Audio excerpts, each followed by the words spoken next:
कर दी। वो वाकया यूं था कि 1987 में मैं आर्मी की तरफ से एक फ्लाइंग कोर्स पे मुझे जॉर्डन मेरी सिलेक्शन हुई, जो 90 दिन का कोर्स था, 3 महीने का। ये फ्लाइंग के छोटे छोटे कोर्सेज आपकी मिलिट्री लाइफ में आते रहते हैं। खैर मैं 1997 में मैं जॉर्डन पहुंचा, तो वहाँ मिलिट्री बेस है, किंग हुसैन मिलिट्री बेस। वो एक उनका छोटा सिटी है अल मफाक में वो बेस है, किंग हुसैन मिलिट्री बेस। जब वो उनके कर्नल साहब थे, कर्नल हुसैन नाम था उसका, वो जो उनके उसको जीवन क्वाड कहते हैं, जो कोऑर्डिनेशन करता था तमाम एलाइड ऑफिसर्स जो बाहर से आए होते थे उनकी रेजिडेंस। और जब उसने लिस्ट दी हमें कि कौन किधर ठहरेगा, तो उसमें वो एक फ्लैट था जिसमें 2 पायलट्स ने रुकना था। जो तमाम फॉरेन पायलट्स जितने भी थे वो 2-2 पेयर किया हुआ था। तो जो मेरे साथ पेयर था वो इजरायली पायलट था। मैं झंडा देख के इजराइल का, तो एकदम दुनिया में चंद ही वो कंट्रीज हैं जिनके झंडे देख के हम ऊपर से नीचे होते हैं, तो उनमें से लकीली एक इजराइल है। तो मैं एकदम आई वाज शॉक्ड, और मैं कर्नल हुसैन को मैंने कहा जाके कि सर आपको पता भी है कि diplomatically we are not aligned with Israel, so if you could change my flatmate. तो उसने एकदम कलम पकड़ा, उसने कहा हाँ हाँ व्हाई नॉट, यस। तो अच्छा, जब वो काटने लगा तो ऐसे मेरी तरफ ऊपर देख के मुझे कहता है, but just for your information that pilot of Israel requested me to be your flatmate.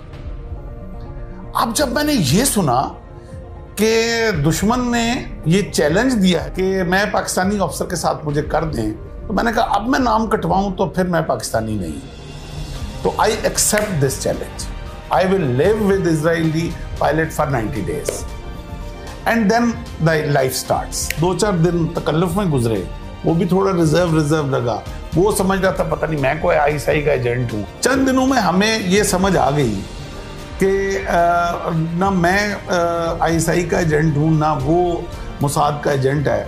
तो हम दोनों पायलट हैं और कोर्स करने आए हुए हैं। 8-10 दिन के बाद बेतकल्फी हो गई, सुबह क्लास में इकट्ठे जाना, शाम को खाना इकट्ठे खाना। जब बेतकल्फी इस लेवल की हुई तो मैंने उससे पूछा, मैंने कहा you requested me to be your flatmate, he said yes.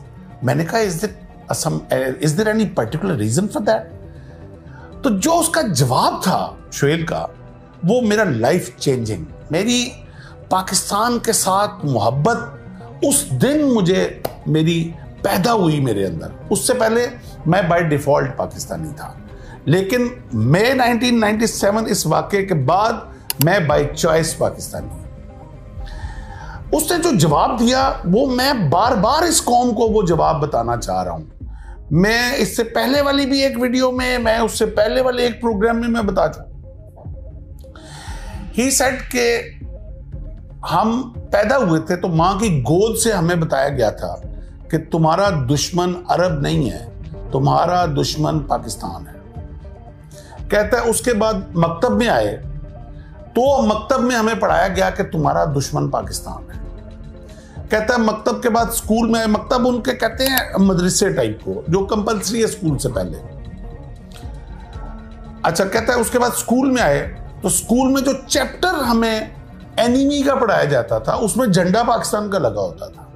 उसमें पाकिस्तान की ज्योग्राफी पढ़ाई जाती थी, पाकिस्तान का नहरी निज़ाम पढ़ाया जाता था, पाकिस्तान का फौज की स्ट्रेंथ हमें पढ़ाई जाती थी।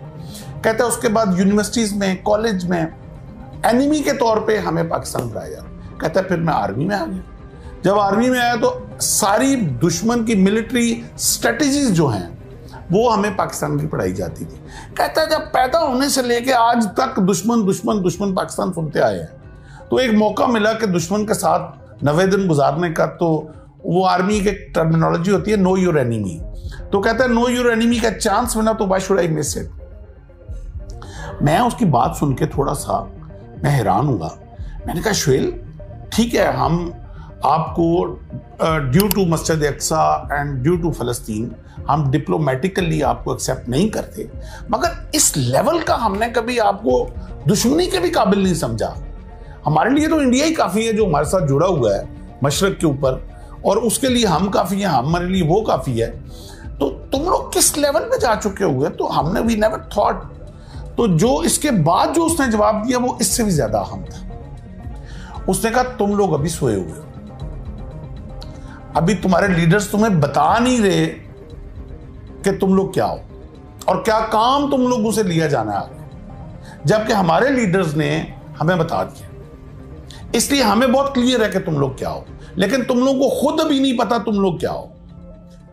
और जब मैंने थोड़ा इसरार किया, उसको अनफोल्ड किया, तो उसने कहा कि कभी तुम लोगों ने गौर किया कि पूरी दुनिया का नक्शा ले लो, पूरी दुनिया में 2 कंट्रीज ऐसे हैं जो रिलीजियस आइडियोलॉजी की बुनियाद पर बने हैं, और वो एक पाकिस्तान है और एक इजराइल है। पाकिस्तान बना 1947 में, इजराइल बनता 1948 में।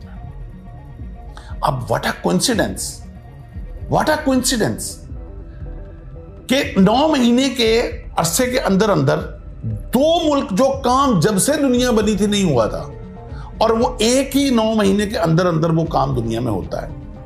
पाकिस्तान बनता है 27 रमजान को, वो मुबारक ताक रात जिसके लिए हमारा कुरान भी ना अंज़लना पूरी उतरी उसके ऊपर। हमारी सारी दुनिया जानती है कि वो ताक रात क्या है हमारे लिए, जिस रात फरिश्ते उतरते हैं अपनी रहमत के लिए, खुदा फरमा रहा है, और साथ वो भी अल्लाह का, तुम क्या जानोगे ये रात क्या है। और इजराइल बनता है 1948 में। अब जब वो कहता है, शोएल कहता है मुझे कि ये ऐसे ही नहीं बना, ये बाय डिवाइन हुआ है, और जब एंड ऑफ द वर्ल्ड जो जंग होनी है वो हमारे 2 मुल्कों के बीच में होनी है। आधी दुनिया तुम्हारे पीछे खड़ी होगी, आधी दुनिया हमारे पीछे खड़ी होगी, और ये उसके लिए तैयारी की जा रही है। अच्छा, मैं उसकी बातें सुन के मैंने कहा यार ये लंबी छोड़ गया है, ये क्या बात कर रहा है, इसके पीछे तो आधी दुनिया खड़ी होगी, वो तो समझ आता है, अमेरिका इसके पीछे यूरोप है, इसको बनाने वाले यूरोपियन है, तो हमारे पीछे कौन खड़ा होगा। तो अब आके वो क्या कहता है, अब आके कहता है कभी तुम लोगों ने गौर किया, ऐसे उसने ना सामने वो एक पेंसिल पड़ी हुई थी जो हम पढ़ रहे थे, ये ड्यूरिंग स्टडी ये हमारी डिस्कशन हो रही थी, उसने पेंसिल पकड़ के ना कहता है तुम लोगों के अंदर ये कैपेबिलिटी नहीं है अभी कि ये पेंसिल बना सको अपने मुल्क में, ये चाइना से इंपोर्ट करते हो, जबकि इस वक्त दुनिया का सबसे लेटेस्ट 3 न्यूक्लियर टेक्नोलॉजी तुम लोग बना के बैठे हुए। This is a miracle. तुम लोग अपना शार्पनर चाइना से मंगवाते हो, जबकि इस वक्त तुम फाइटर जेट बना रहे हो। उस वक्त हम प्रोडक्शन शुरू हुई थी, यानी कि वो टेक्नोलॉजी अभी JF-17 अल्हम्दुलिल्लाह अभी तो प्रोडक्शन भी हो गई, और वर्ल्ड लेटेस्ट जो अभी हमारा जहाज है और वो अभी एक्सपोर्ट भी हो रही है। ये मुझे उसने 1977 उसने 1997 बोला, कहता है ये ऐसे ही हो गया, दुनिया की 6ठी प्रोफेशनल आर्मी लेके बैठे हुए हो तुम लोग, और जो कंपटीशन इंटरनेशनल आर्मी का होता है उसमें तुम्हारी फौज नंबर 1 होती है। कहते हैं ये ऐसे ही हो गया, जबकि तुम लोग इस वक्त IMF के कर्जे के अंदर गुड्डे हुए। ये कौन कर रहा है? ये बाय डिवाइन हो रहा है, somebody is doing it। ये तुम लोगों को खुद नहीं अभी समझ आ रहा, ये जब आखिरी वक्त आना है, जब हम दोनों ने आमने सामने खड़ा होना, तुम लोगों को उस वक्त तुम्हारे लीडर्स ने तुम्हें गाफिल रखा हुआ है।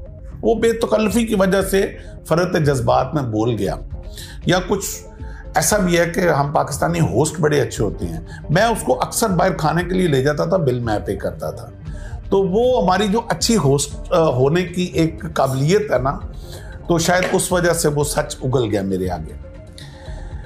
आप यकीन करें कि वो दिन था जिस दिन, उससे पहले मैं बाय डिफॉल्ट पाकिस्तानी था, लेकिन उसकी बातें सुन के मैं बाय चॉइस पाकिस्तानी हो गया। मेरे सारे रिश्तेदार फॉरेन कंट्रीज में थे, मेरे ससुराल सारा फॉरेन कंट्रीज में था, and they wanted me to settle in USA, and I had all the opportunities to do very good abroad.